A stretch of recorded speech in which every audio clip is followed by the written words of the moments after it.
All right. You said you wanted. I did. Well, good evening, everybody. Good evening, Kevin. Thank you. Hey, it's nice to meet you. Thanks for coming out tonight. I'm just gonna say a few things to kind of kick us off, and then we'll get started with the presentation about the Gordy Jolma family natural care. Can everybody hear me okay? Yes. Good. Thank you.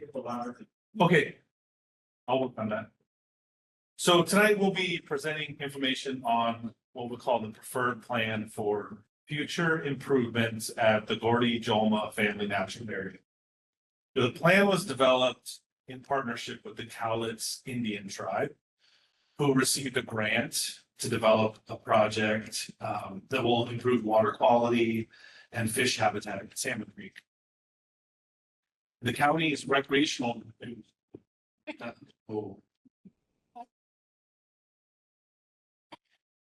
Is the other mic close by? Hello? Okay. So the county's recreational improvements were designed to work around the Cowlitz tribe's stream restoration project. Design work was done by Interfluve and Greenworks. Those are consulting companies that are helping the county and the tribe. This project would not be possible without the county's Legacy Lands program, which happens to turn 40 this month. I don't know if any of you knew that. Maybe you don't even know what the Legacy Lands program is, right? You all live here in Clark County. And then you all pay taxes, and on your taxes, there's a line that says the conservation features levy. So that levy is what we use to make the Legacy Lands program. Since October 1985, this community, our community, I live here too, has invested nearly $40 million to conserve some of the county's most scenic treasures for future generations. Properties like the Salmon Creek Greenway, the East Fork Lewis River Greenway, Lacamas Lake, and others like the Gordy Jolma family natural area. This program has helped to conserve more than 5,500 acres across the county during this time. It's humbling to be working as a part of a greater vision that started 40 years ago. A vision that helps put in place a system of natural areas in advance of this rapidly growing county. I've talked to several of you tonight that have lived here for 40 or 50 years, and how much has it changed in that time, right? So it's nice that we are able to have these properties that are set aside. Gordy Jolma Family Natural Area was added to the county's Legacy Lands program and the system of natural areas in September of 2022, when the owner of Cedars Golf Course, some of you might know Gordy Jolma, he agreed to sell the property to the county. The adjacent property, what we call the Salmon Morgan Creeks Natural Area, was purchased by the county back in 2009. And then we added another 12.5 acres to the natural area this last October, bringing the total area of these two natural areas to over 200 acres. It's like 206 and change. Before we get started tonight, I just want to introduce a couple of folks. So Ross Hoover, where did Ross go? Ross Hoover is our Parks and Nature Division Manager for Clark County Public Works. Evelyn Ives here to my left is going to be our MC this evening, and she is the project manager for this project. Grayson Morris, sorry, I butchered your name. Grayson Morris works for Greenworks and has been leading the effort to do these designs that you see on the boards over here. And then do we have any elected representative from City of Battleground or Clark County? Okay, I'm not seeing any, so just wanted to make sure we recognize them if any were here. And then I also want to point to the black table over there is part of our clean water program. And let's see, we have Eric Lambert in the house. Eric Lambert is a program manager for the clean water program, and a couple of staff that are helping him Haley over here taking photos. And then I don't. That's Danielle. Danielle. Oh, yeah, and then Danielle Cowley is our lands coordinator. She helps out with our legacy lands program. The Clean Water Program is here to point out some information about what they call the Salmon Creek Solutions, which is an effort by the Clean Water Program to identify ways to help improve water quality in Salmon Creek. So I'd encourage you to go talk to them and learn more about that program later on in the evening. And as of right now, I'm going to turn it over to Evelyn, and she's going to run the show from now on. If you have any questions along the way, when we're all done with this, please stop any one of us with these little county badges and ask us questions. And then just thanks again for taking time out of your evening to be with us. Thanks, Kevin. Before we get started, I was just curious if we could do an informal show of hands. How many of you live adjacent to Gordy, Jolma? Great, a lot of hands. And then how many of you were able to attend our first open house or watched it online afterwards? Okay. Okay. This is sort of a continuation of the first open house, and so we do have a short background section to go over. And if anything's not clear at the end, we have time for Q&A. Can everyone see the screens? I can dim the lights if that would help. Show of hands, dimming lights. Yeah.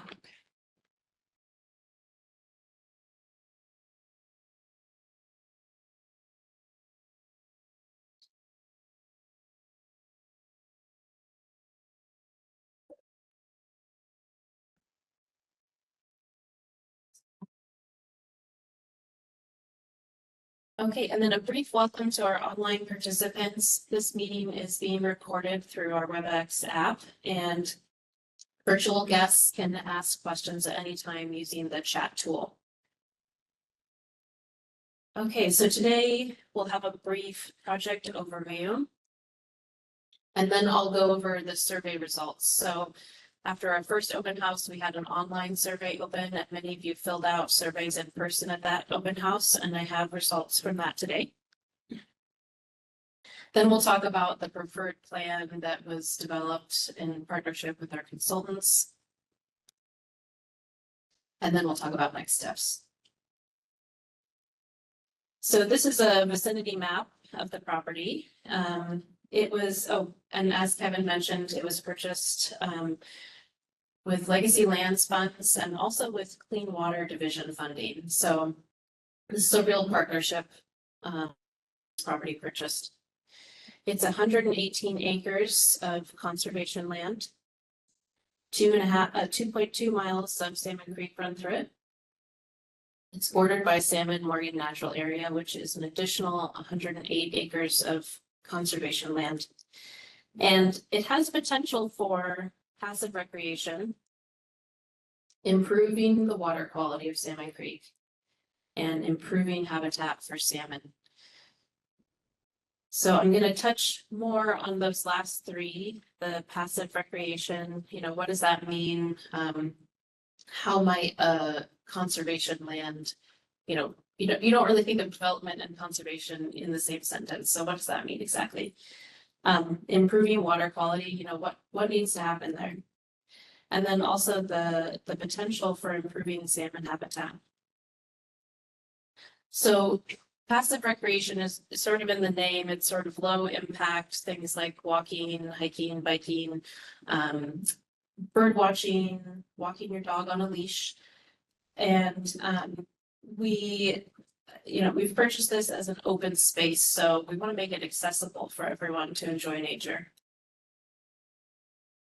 Salmon Creek is a waterway that's impaired by temperature mainly. So one of the water quality goals is to lower the stream temperatures. Likewise, reducing sediment in the water and controlling flooding. These are sort of go hand in hand. If we can slow flows down in the wintertime when things start eroding away the creek creek banks, then we can reduce sediment inputs and flooding. And then another water quality goal would be to restore native species to the property. As I'm sure some of you know, the property used to be a golf course, and so there's lots of grass and weeds and noxious weeds that are there. If we bring back more shade from native trees, a lot of those problems can go away. And last open house, a lot of the slides were on improving habitat for salmon. So I've borrowed a few of them. Some of these might look familiar.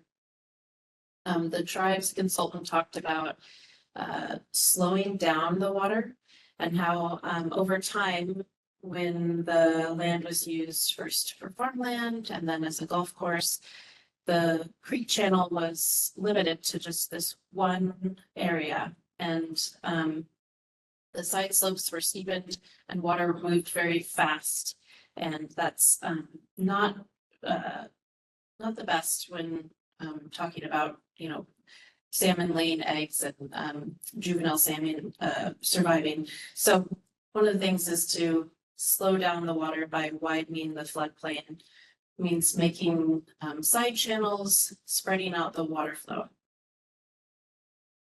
Another thing they talked about water inputs, and one of the ways you can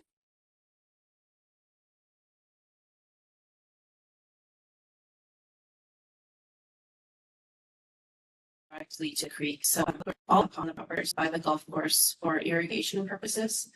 And that means there's a cold water seep that feeds these ponds. But when the water sits in the ponds, it absorbs more sunlight and becomes a source of removing fish barriers is another way to improve habitat and increasing vegetation. Okay, we're going to move on to survey results. So at the last open house, we had 200 attendees, which was fantastic. We asked you what you liked and what you disliked. And we had an online and in-person survey. We collected 126 responses. One of the questions we asked was, how do you currently use the park? So you can see the majority of people are doing hiking, walking, dog walking. We also had a lot of people write in that they enjoy birding and viewing wildlife here. And then a small percentage that use.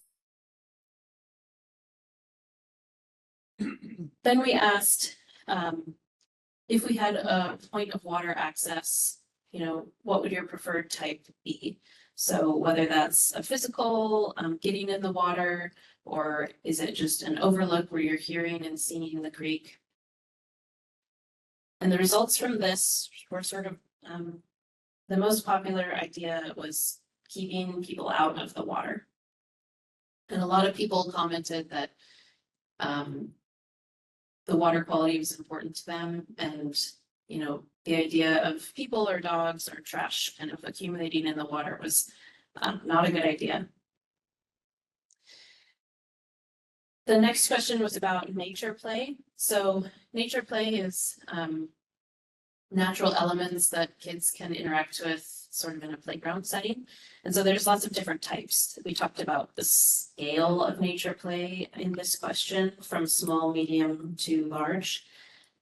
And the results were mixed here, but overall, you know, most people did want to see nature play based on this question.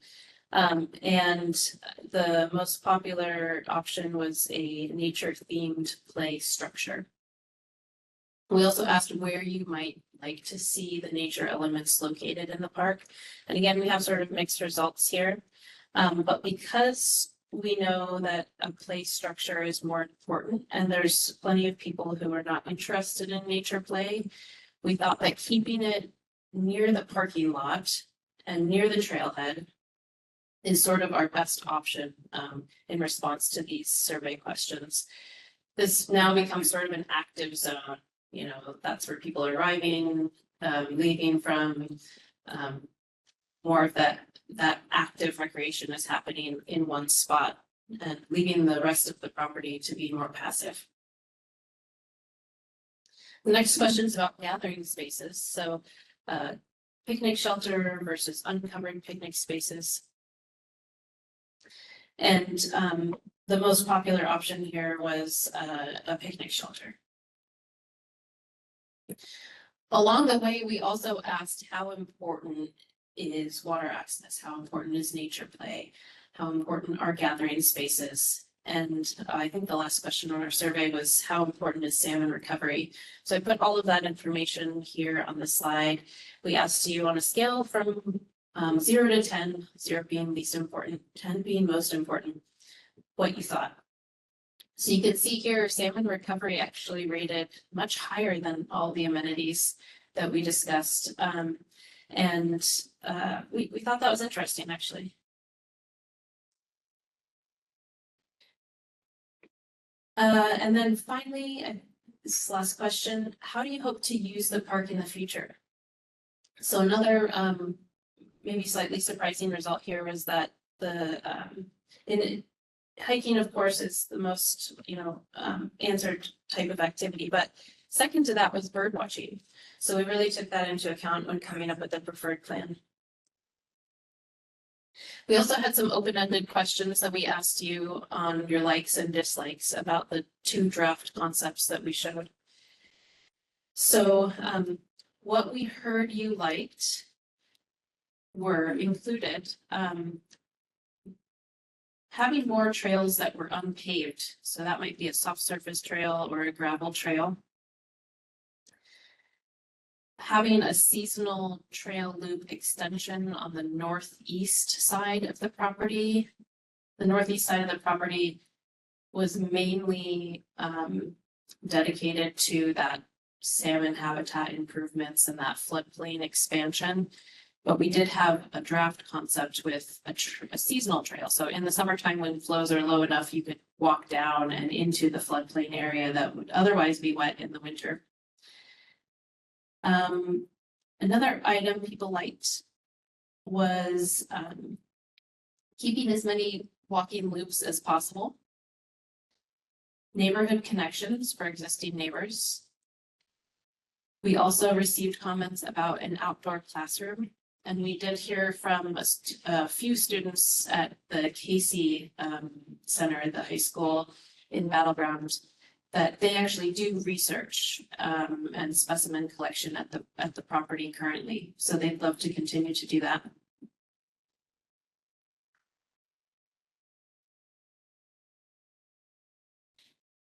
Some of the concerns we heard from you, a lot of people commented about removal of the ponds.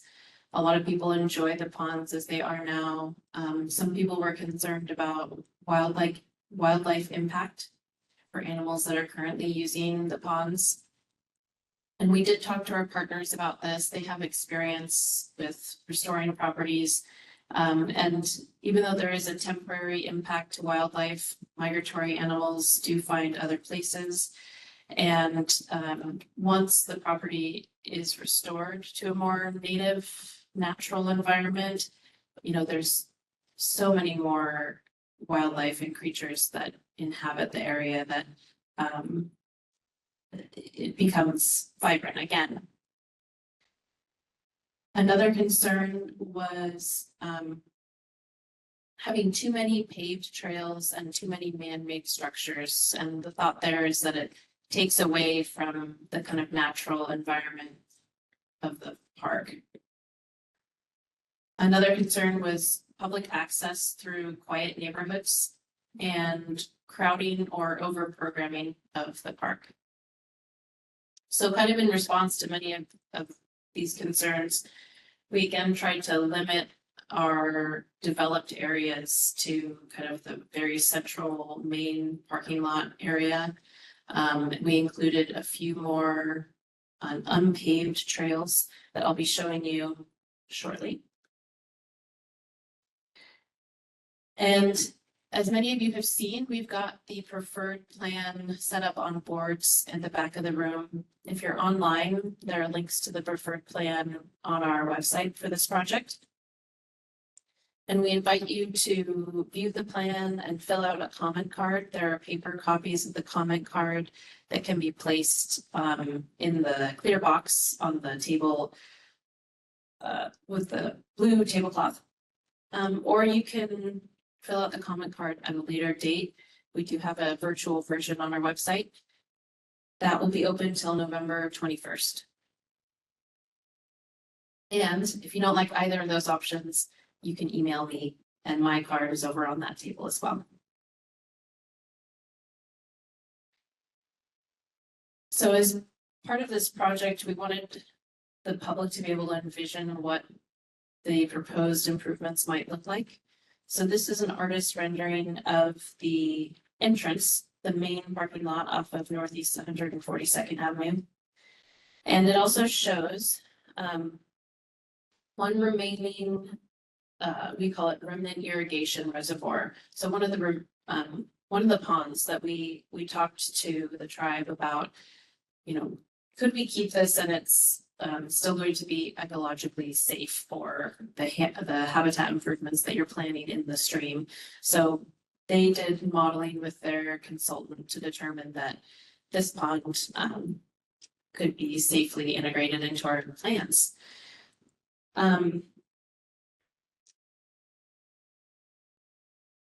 This is that same view, but in plan view.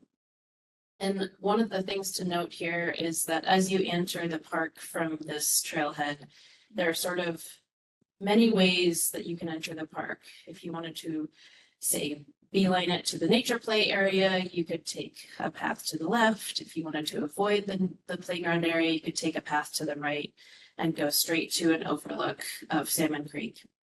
So we sort of envision people, you know, having different priorities when they get to the site, and we try to enable that. These are photos that may inform our eventual design of the trailhead. So we try to use natural materials, natural colors to really try to blend in with the theme of this being a conservation land. We also got a lot of comments about accessibility.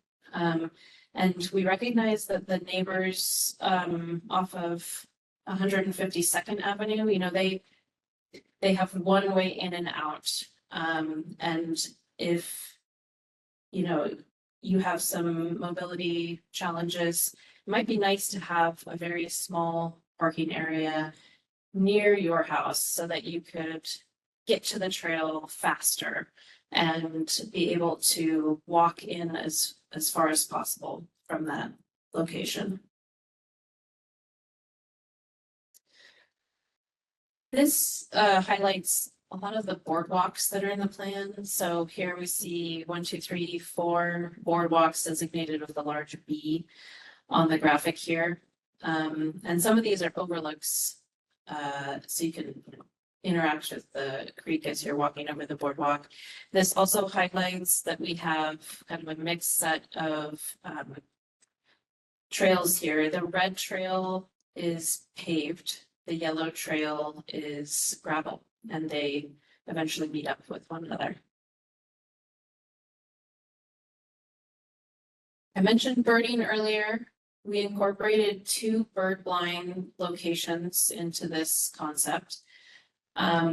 We like the idea of having a minimal but effective blind. And so there are a couple of pictures of types of bird blinds that might be well suited at this location.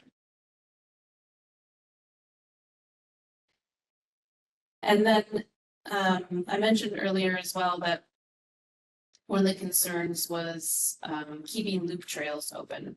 So we did hear comments from people wanting to be able to cross underneath the railroad trestle on both sides of the creek.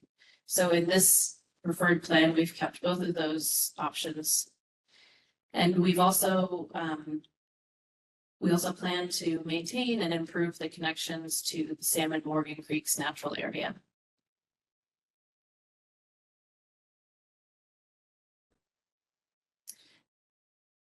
This is a close-up view of the northeast corner of the trail.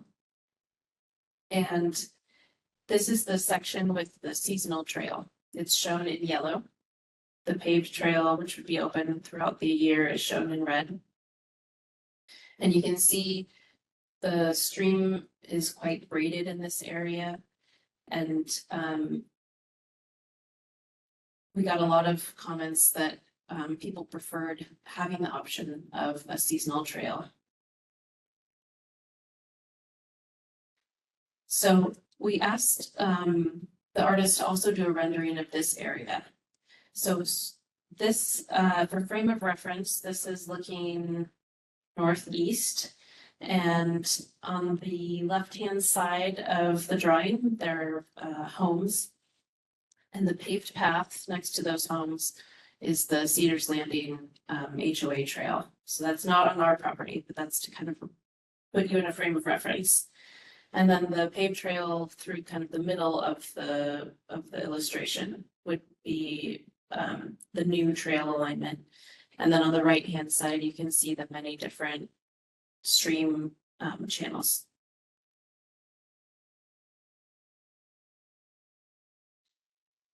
So we're kind of following along through a park planning process, which doesn't have an exact timeline for this project because it's quite dependent on grant funding. Grant funding can be unpredictable. And at this stage, we are here right in the middle at our second open house. From here, we develop a final plan. And that plan actually has to go through our Clark County Council for adoption. So the final plan and adoption might happen in the next few months. Beyond that, these next phases of seeking grant funding and design and permitting, those are small boxes here, but they're a very complicated process. And so it might be years until something is realized at this property. And at this point, we don't have a timeline or schedule, but once a master plan is adopted, it's this document that we can take around to apply for grants with. So it's a really important piece of the puzzle.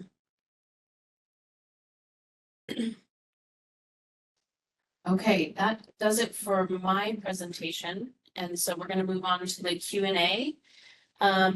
We do have a lot of people in the room tonight, so we do ask that we have one question at a time. And if there's time at the end and you have a second question, we can certainly come back to you. So Josephine's going to walk the mic around.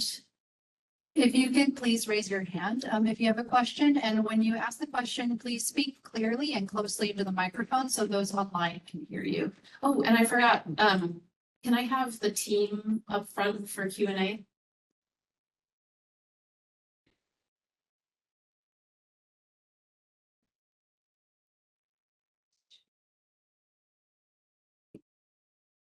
Ross?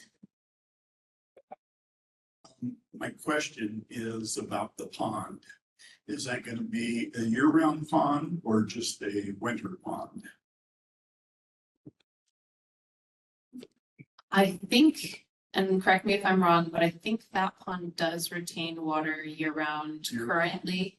You're wrong. Okay, It's out my back window. okay, When the course was operational and they pumped water from the creek into the big pond, it flowed into this pond. But with the big pond not getting water, this pond dries up every summer and for several months. then it would continue to do that.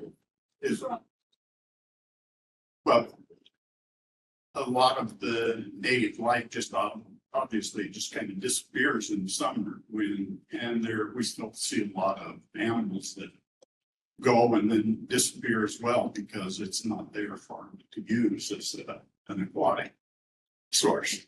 And I was wondering if it was going to be left to dry up or whether there could be a change in putting a clay base underneath because it's only about knee deep right now. And I was just wondering what's going to happen with that. I'm in favor of the pond. I just wonder how it's going to be dealt with. We haven't studied the hydrology of the pond, and I think like what you're saying, probably dries up in the summer. A lot of the ponds in this area that are not man-made would do something similar. It would dry up over the summer. And a lot of the native species that live here, like the native amphibians, frogs, they're used to that kind of hydrology. Whereas like non-native bullfrogs would like the water year round, right? So I think it's something that we'll look at as we continue to design the future improvements at the property. We're trying to keep at least one pond available for waterfowl in the winter time. Since that pond stopped getting built, it's filling up with plants. And so even when there is water, it's built. I see it.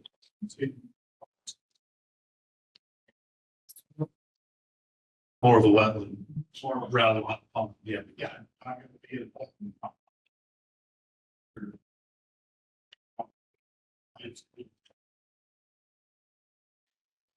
Can you talk about the work that's being done right now with the bridge that's gone and if the puddles, the trails or in the parking lot will be maintained until more work is done?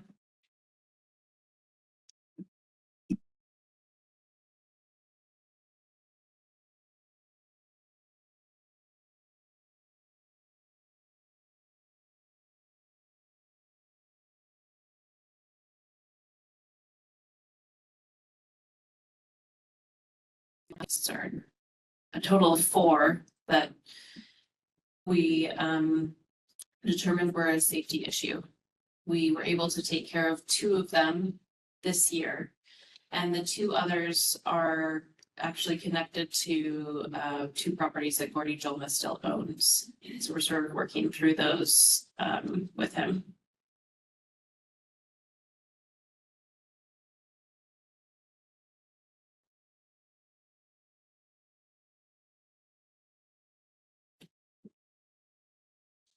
Gentleman, the baseball cap. That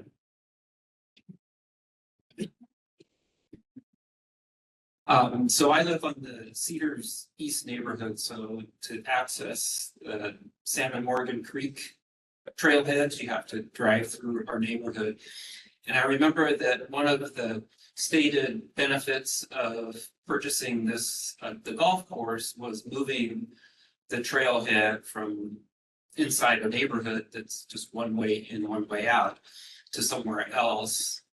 So I'm glad to see that you have connectors from the golf course to the Morgan Salmon Creek area. Are those intended to replace the trailheads? Can we anticipate that there'll be a kind of a de-emphasis on the trailheads that exist now that are inside the neighborhood? And people will be encouraged to come in from the golf course area. Has that been talked about yet? Because it seems to have gotten lost in the shuffle some. Once the park was purchased, that the idea of moving the existing trailheads out of the neighborhood. You know, I keep commenting when I can comment, but I haven't seen anything other than what you showed today. Thank you. That's a good question. I think the idea behind designating formal trailheads with parking spots is to de-emphasize the locations in the neighborhoods. And then in the neighborhoods to emphasize that those are neighborhood connections. So as much as possible, I think that spreads out the use throughout the site and concentrates the vehicular use in areas where it's more appropriate. So over time, I think that it will naturally de-emphasize. That's the idea. She was nice right here. You're getting your steps in tonight. So you had said that it was going to be allowable to be access to the water, so there'll be no access for people to come and swim there. Is that what I'm understanding? We wouldn't prevent people from getting into the creek. Okay, so you're kind of having, it's gonna be like Louisville Park-ish. So what are you gonna do about the traffic? Because now during the summer, Louisville Park is so bad, the traffic backs all the way up. And you're in an area that has a lot of housing developments, a lot of people going through there. How are you gonna handle the traffic in the summer when these people are coming in here for play structures, kids swimming in the water, because they're gonna go from these parks to this park? How are you gonna handle the traffic there? Because it's gonna be horrendous. Great question. We heard at the first meeting and through survey tools that that's a concern. We heard that as a concern, access and parking. So one of the things that's going to alleviate pressure at some of the smaller sites, the local sites like this site, is that we're going to make improvements to the large regional parks where really we want to encourage swimming and access. That means improvements to get in and out of the parks. And so Louisville is one of those sites, but we have others. And so I want to invite all of you to talk about the system as a whole next year. We're reimagining how we approach our park system and where we put our emphasis. That's called our system plan update. So look for that. We've already got your contact info, so we'll be sending you an email on that. And so I encourage you, just like you participated in this process, we're going to look at the entire park system throughout the county and how we can alleviate pressure at certain parks and encourage more visitation at other parks.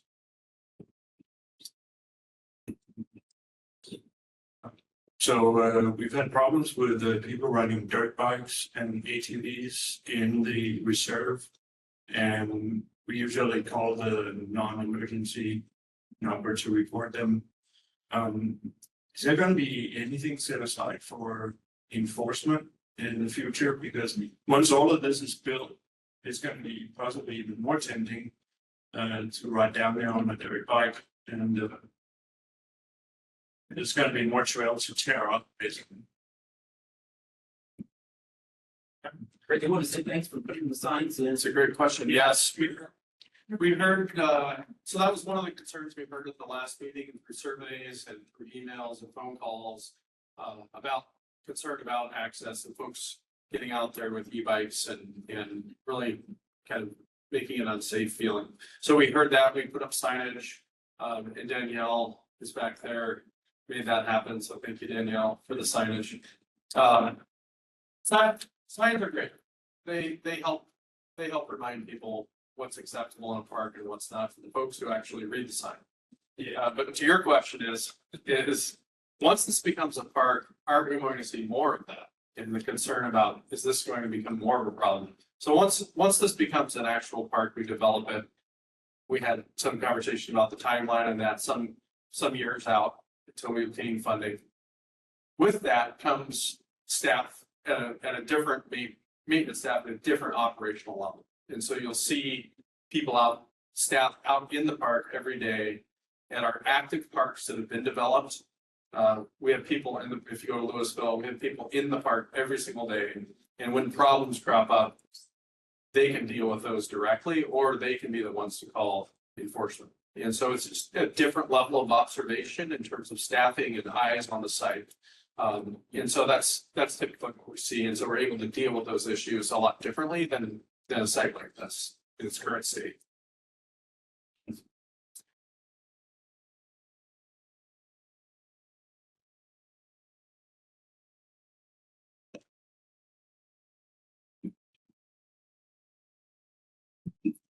So just a follow-up question to the parking. First, I think we're just grateful. We had our granddaughters from Arizona visiting and be able to walk the course where my son used to, work in the cart barn. It's just really nice. We're very excited. But of course, how traffic impacts our neighborhood is also a concern. I just wasn't clear how, when you were explaining the parking at the, near the Sooners Public House, and did you describe that there is going to be parking there?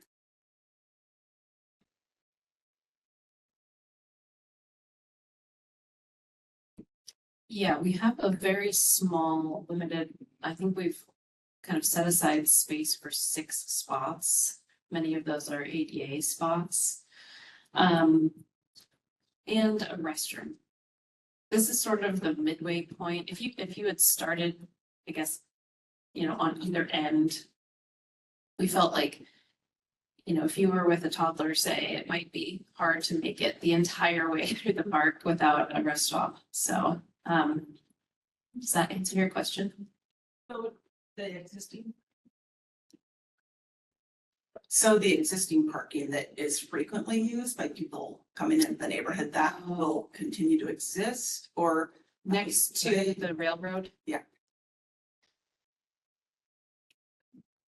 So the parking along the railroad is actually not something that should happen. And the railroad, we lease the railroad to an operator, Portland Vancouver Junction Railroad. At any time they could essentially enforce that parking is there and make it stop. They haven't chosen to do that because I don't think there's a lot of train traffic north of Russian Prairie currently, but that could change in the future.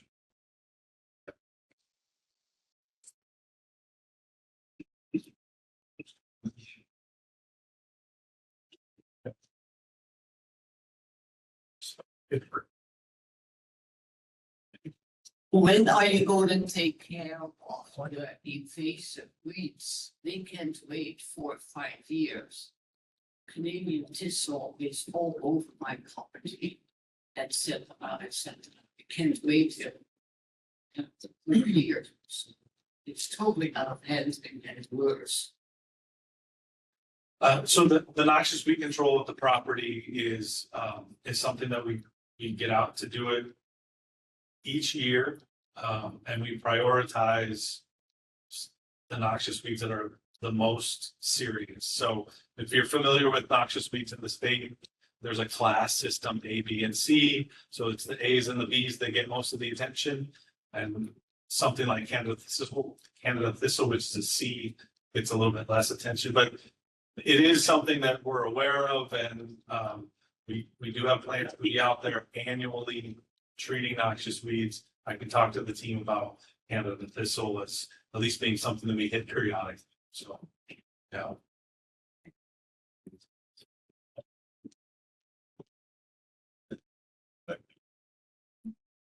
Understanding the uncertainty of grant funding and so forth, I actually have to, and this is the first. And then, what is your anticipated arc for the project plan? Should things go as you anticipate? Yeah, that's a fantastic question. Our jobs are to make these plans a reality. And we have a team of folks that are doing just that. So we apply for different grants for different parks every single year. Fortunately, I think this is a highly desirable park to fund if I'm a granting body. The main granting body that we utilize is called Resource Conservation Office. It's a state office, so it's state dollars. We've brought a lot of state money into Clark County over the years. And essentially every park you have been in, that's an established park, was probably funded in part by state grant dollars. So we have a really good success rate. And I think this is a highly desirable space to fund. Timeline. So this goes to council, and council chooses to adopt this master plan. Then it goes into the next phase, and that's design, and we get into specifics and engineering for the site. That can take some time. Through that process, we're applying for grants, getting ready to go out to bid for construction. And so that's probably in its quickest iteration. It's probably a 2 to 3 year process, and you're actively constructing, and then it opens. So would you do it iteratively as if, some funding comes in, you begin the work, and while you attempt to acquire the additional funding, or are you waiting for the full pot before you start? It's a great question. So phasing. what we call phasing. So we build a portion of it when you have the money, and then when you get the next grant, you build the next section. And so that might be something we look at depending on how successful we are with obtaining funding. So. Which brings me to my last. Yeah. Is what happens to all of this, the funding doesn't come through. State funding right now is very iffy. So. Well, the state resource conservation office grant funds have been maintained at a really strong level. What I think we typically with those state grant funds, we've matched those with local dollars. So we take funds that are Clark County funds, and so we pair it with local funds. So it's a question kind of proportion of those different funding sources. And so we will get creative in piecing that proportionality of funds together to make this happen. And so if the grant funds are less from the state 1 year in one cycle, we'll figure out how to make up for that difference from some other source. And so we do this with every park that we develop. I just want to add that we've also been attempting to partner with the Cowlitz tribe on this project. And so the grant question is also a question for the tribe. And they will be applying for grants to do the stream restoration portion of the project. So it's some additional complexity there, but one can lead to the other part of the project being advanced sooner than later.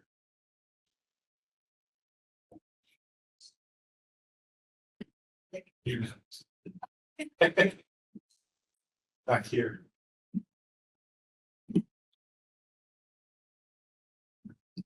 Just one question regarding if you did phasing in and you started on a portion of it and then didn't have money to do more, how long does it stay a mess for us to deal with before you would go on to the next phase? That is a great question. I don't have a good answer for you, unfortunately. I apologize for that. So if we're phasing a part in, we would like to, at least in the early phase or phases, have enough infrastructure that it functions well. It can function well while we figure out that next phase funding. And so our hope would be that we would aim to build enough infrastructure that it felt like a space that's usable, safe, accessible, and then we would quickly go try to find the funds for that next phase. And so that's kind of the best answer I could give you at this point. Yeah.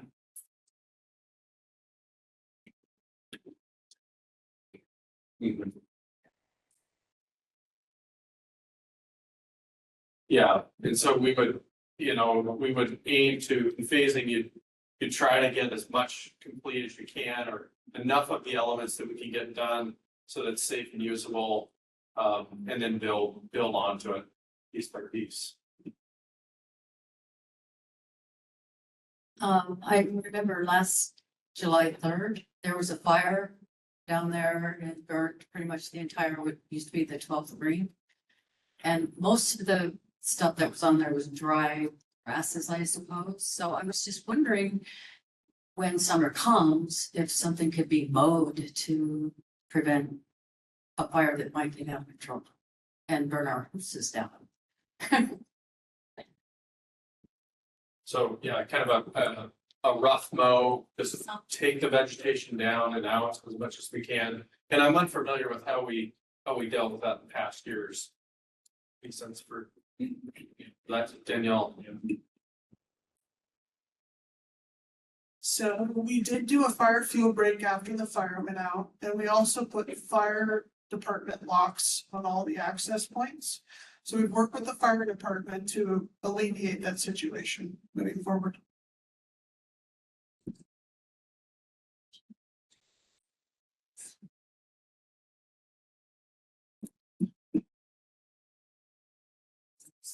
Another phasing question for you. So I know we have like the parking area on the 142nd side. We have the northeastern corner with some work being done. We have bridges in between. With phasing, is it more sectional that you're doing it? Or how does that look? And if it is sectional, are you prioritizing specific sections?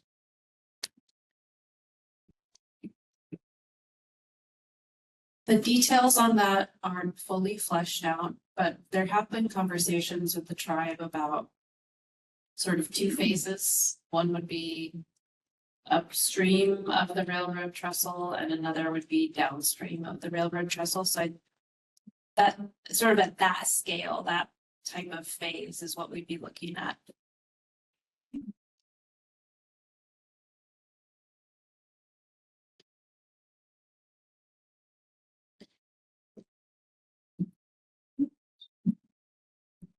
So the small undeveloped potential parking that you purchased, I believe last year, there's no like drawing to it, there's no trail connection. Is it going to connect to the Gordy, Jolma or the Sandon Morgan Creek?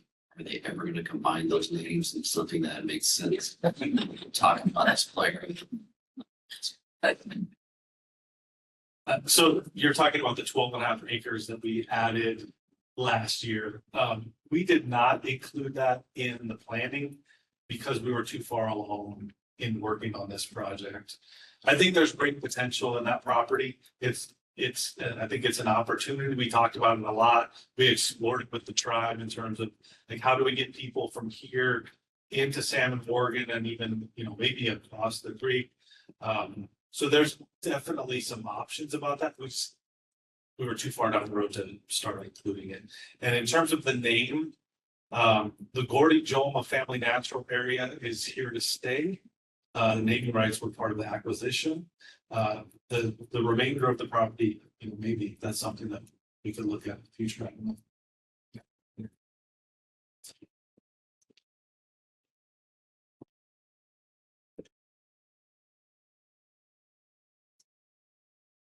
After the last meeting, it was mentioned that the Morgan Creek Natural Area Park was initiated and pushed forward and accomplished. I was part of the neighborhood before it was a park. But Ray Steiger was the guy who really made that happen. And Kathy's not here. I don't think so. His wife, he passed away. And she had asked if there was a way somehow we could memorialize that for Ray Steiner, since he took care of that area for 40 years and built trails and took kids through there and all those kinds of things. So don't let that fall off your list of things to consider. Thank you. I did have the opportunity to work with Mr. Diger before he passed. And some of what I talked about at the beginning, that legacy of like why we have this program and why it's been so successful is because of him and others like him. Glenn Lamb, who was with the Columbia Land Trust, Dale Schleicher, who was the parks, like essentially Ross's predecessor many years ago. But those names are, you're right, they are behind why we have such an awesome program today. So thank you for that comment.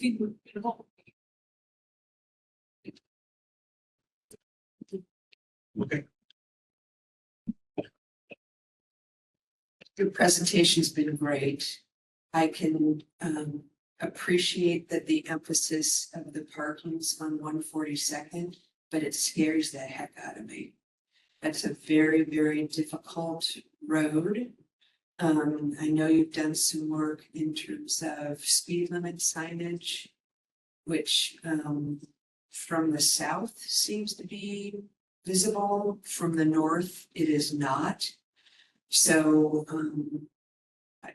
I am very concerned that so much of the parking is going to be from that location, and would encourage, if we could, either expand parking at the public house or with the property that you said, Kevin, was not available in time to consider. But putting all the parking in 142nd in the current configuration, I think is scary.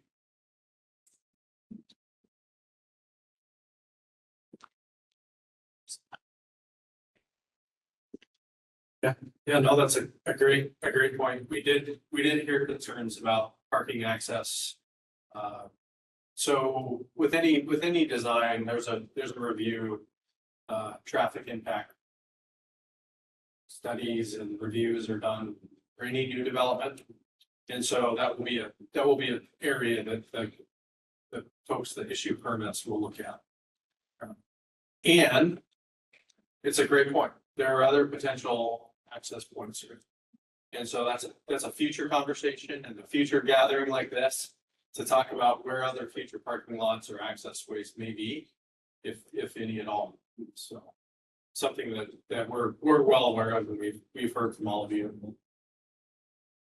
The other thing I wanted to kind of tag onto that is, since you're all residents of the area, you know what's happening in terms of development and growth and the pressures that puts on everything around us. And parks like this are so crucial as we develop out, as things fill in. Preserving natural area and park spaces for folks to go to are absolutely crucial to just quality of life, health and wellness. Go down the list. You all know that. And so we're really eager. This is one project, but we're really eager to think about many others as well, because the county, if you look at the projections, we will pass Spokane County in the next 5 years. We'll be the largest county out of the Puget Sound, beyond the Puget Sound area within the state. As city of Vancouver annexes north in the future, they'll become the second largest city in the state behind Seattle. We are a growing county. And so ensuring that people have places to go and recreate and have fun and enjoy the outdoors are absolutely crucial. So your feedback and how this looks and how people access spaces is absolutely vital. So keep staying engaged when you see opportunities like this, whether in Battleground or in somewhere else, in another community in the county. We want to hear from you how to make this work. Hi, my concern is around noise pollution. As somebody who lives near there, of course, we want people to use the space. That's what it's for. But you know, on that very busy road, plus a play structure does not make for a very enjoyable experience for me anymore, or other people who enjoy the park for bird watching, etc. Is there any plans to look at the vegetation as a way to create an almost sound barrier for some of these plants? It's a fantastic question. Absolutely. So we're not quite at that stage of development of this. This is just the plan for the site, right? The specifics, the types of plants, where they're placed, that's all in a later stage, kind of the specific design elements, materials, the plants, and the engineering. And so absolutely, I don't know if you have anything to add to that.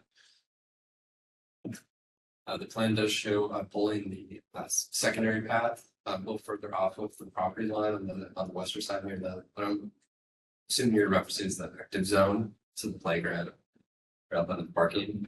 And it's just a conceptual level. We've added in a planting buffer to visually screen and soften the noise there. And another we've references is the active zone. This is still a passive recreational, sort of mindful recreation space. It's intended to be quieter use, quieter activity, completely legitimate concern, as we're referencing as an active zone, and it's unclear the number of visitors on daily or any event period there, but that's being it's designed with that in mind, calm, tranquil, passive recreation. And so getting deeper into the next level of design, those priorities will remain. I covered the basis there, but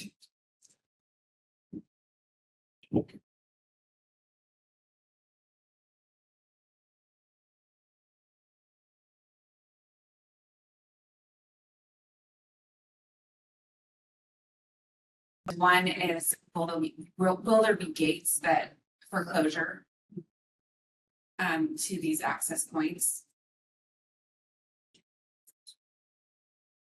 Yeah, so all of our we have a new park under construction right now, Kirkwood Creek Community Park.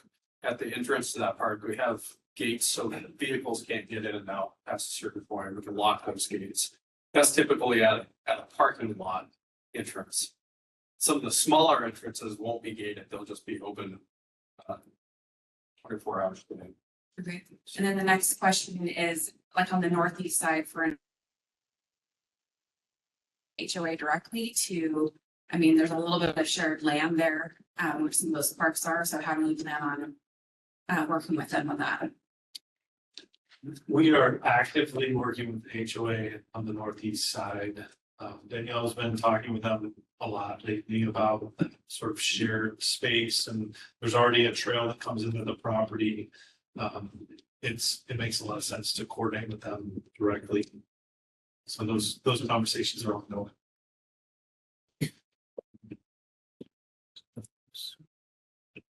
I think we have to take questions from our online participants. Okay, how there's been several different questions about projected cost.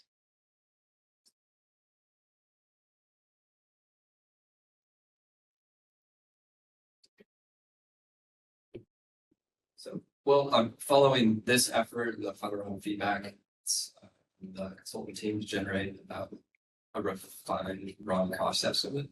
Some disclaimers. ROM is rough order of magnitude. Thank you, Kevin. So it's so early in the process, but we are trying to put a number to it.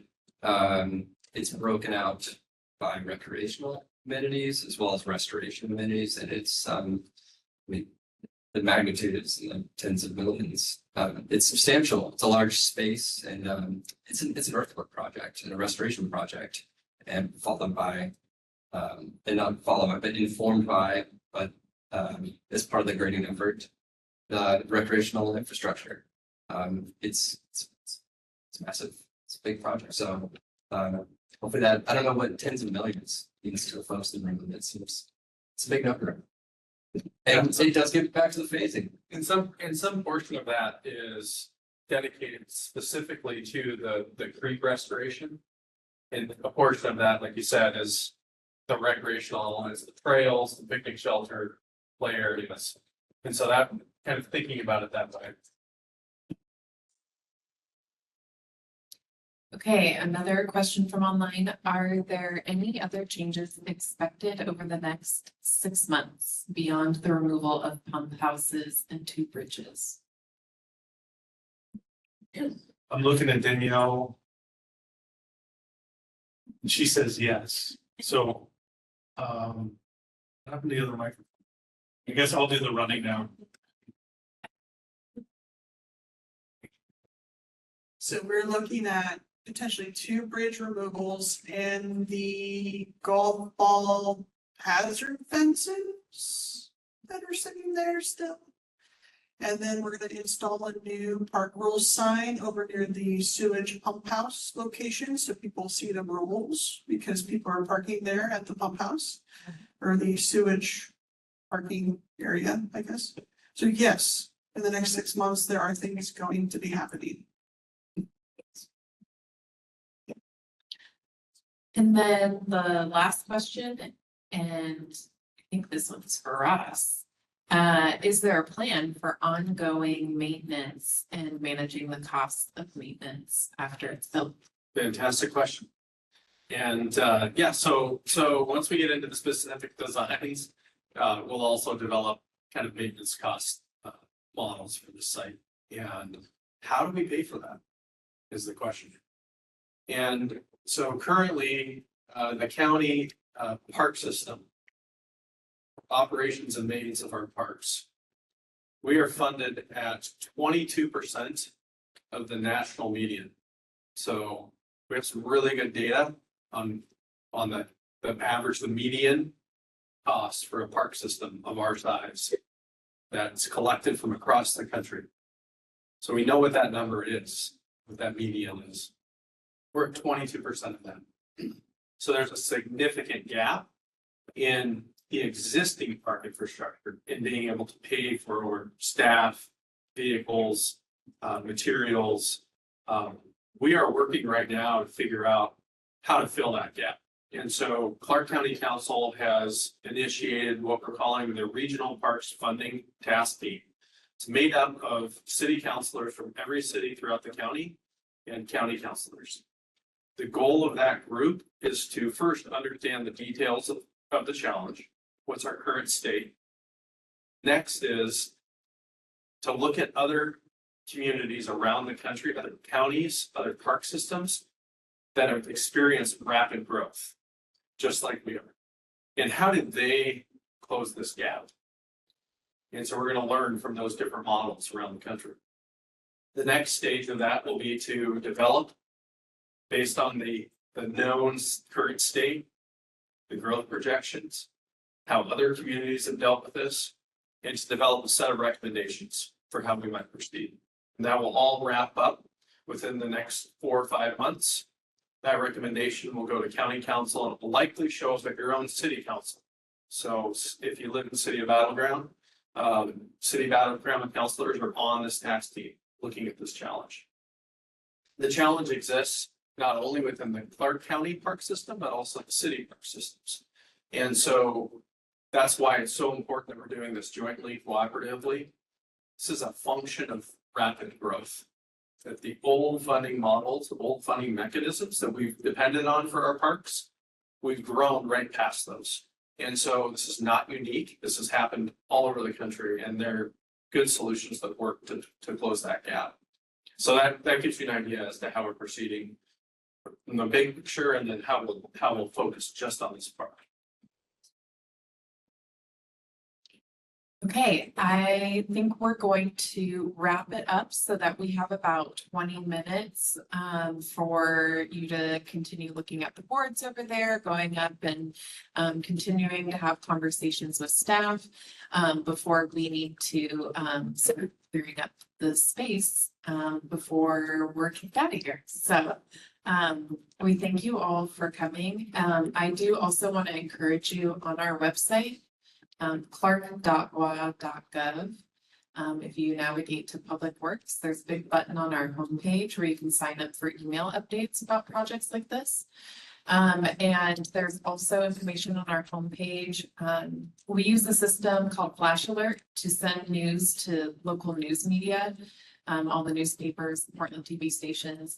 And that platform, Flash Alert, has recently made it easy for residents to sign up and get copies of those news releases. So when we send out a news release about community meetings like this, now you can sign up to get those in your email inbox. So I encourage you to check out those 2 ways to stay updated on what we're doing.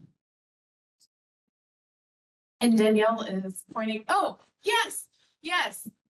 Oh, she's gonna kill me for this. For forgetting. In celebration of the 40th anniversary of Legacy Lands, we've been doing some events to celebrate on November 8th, right? Yeah. At 8:30 a.m. at Frenchman's Bar Regional Park, Vancouver Audubon is going to be leading a bird walk, a guided bird walk, and anticipate seeing a lot of migratory birds like sandhill cranes, and talking to some birding experts to learn a little bit more about what you see. And that Frenchman's Bar area has a lot of legacy lands parcels in that area, and a lot of Columbia Land Trust land too. So it's a really great place to explore these protected conservation lands. Now is that it? Yeah, okay. Thank you for coming.